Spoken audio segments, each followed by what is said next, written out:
deep, powerful inner peace that emanates and affects people around you, even if you don't say anything.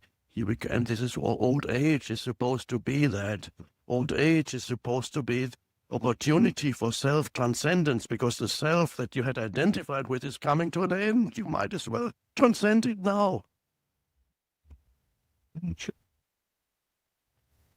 That's the ancient saying, die before you die. That's what it refers to. Don't wait. The old age is a wonderful opportunity for letting go, no longer needing the egoic consciousness. But if you reach the age of 70 and you've been so trapped in egoic consciousness, you've rejected whenever anything, even remotely spiritual or whatever came into your life, you immediately rejected it. Sometimes when you're so old, nothing can free you anymore. You're trapped in an ossified personality and it's a grumpy old man, that kind of thing. Or old woman, I suppose. Leave me alone. I know everything. It's all nonsense. Don't give me that. I know it all. I've seen it all. It's just rubbish. There's a deep, you're just a personality, strong personality. And one day you suddenly drop dead.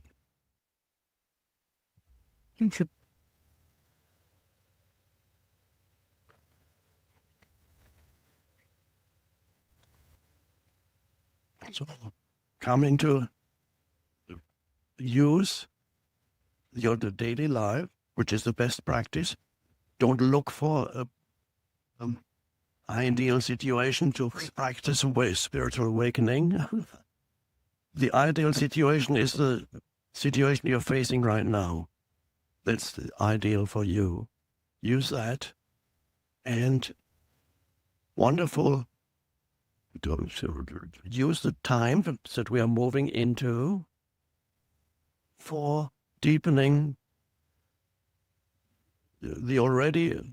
intensifying the already occurring awakening in you.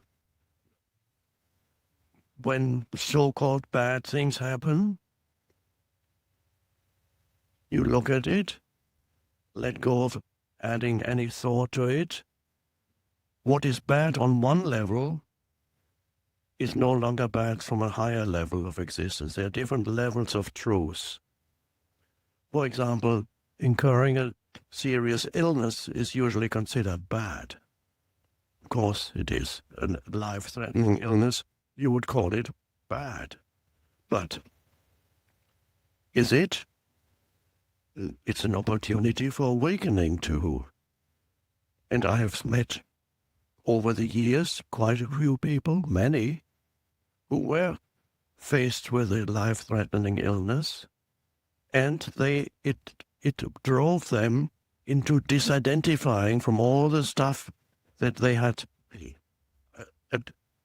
identified with, and they began to awaken as pure presence. Some actually, I saw a few that shortly before they died, and they were luminous and absolutely there. The personality was completely gone. It was just an enormous, beautiful presence. That is the ultimate possibility as you approach death.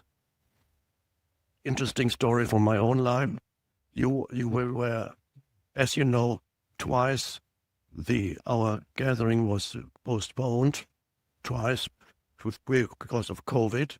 The third time, earlier this year, it got cancelled again, not because of COVID, but because I was diagnosed with a potentially life-threatening illness, and it required immediate surgery. So that is an interesting, very interesting story. When after the exam, the doctor said, "You have the big C word. You have cancer." Oh. a moment of my personality was disconcerted for a minute.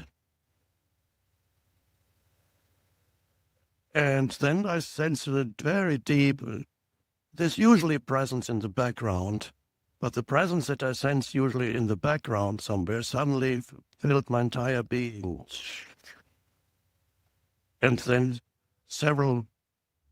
in the following days, I was just walking around as basically I had died already. I was just consciousness was left. And a few days, 10 days later, I had a big surgery, and this thing was removed. And then the examination happened again, and they said, well, you seem to be free now. It hasn't spread anywhere, it seems. That's fine, thank you. It's prudent.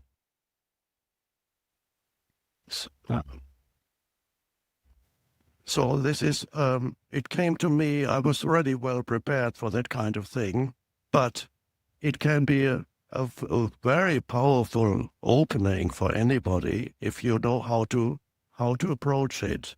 If it happens, and death will come in one way or another. So you could say people love these concepts. They have self-concepts. They say, I could say, the ego always looks for new self-concepts. Okay, what can I add? Okay, now I could say, I'm a cancer survivor. Okay, I have another concept. I could feel good about that until something else happens.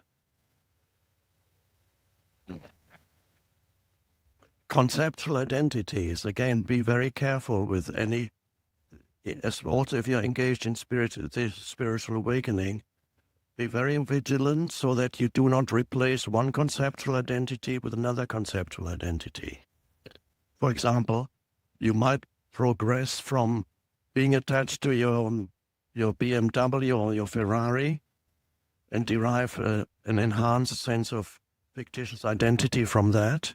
And then you go beyond that because you go to a talk by me and you suddenly realize, oh, my Ferrari is meaningless. Okay, I'm letting go of that. I'm now going on a bicycle just to show the world how spiritual I am. And then without knowing it, you have just as big an ego as before. It's just as shifted to something else. This is sometimes called a spiritual ego. Can be very, very strong too.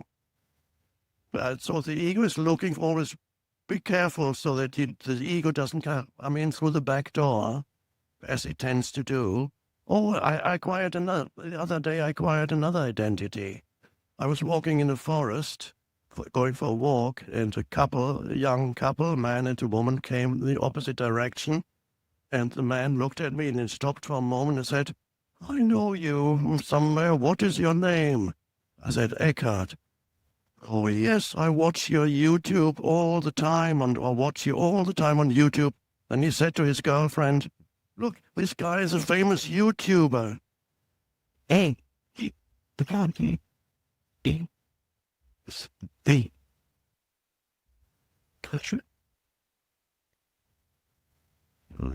great, I'm now a famous YouTuber. Yeah. Very proud of that. My next ambition is to become an Instagram influencer.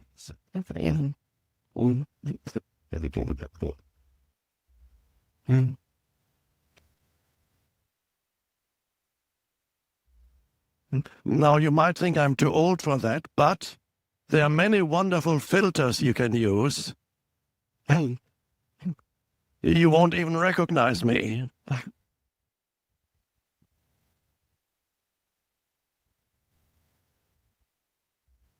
Beware of conceptual identities.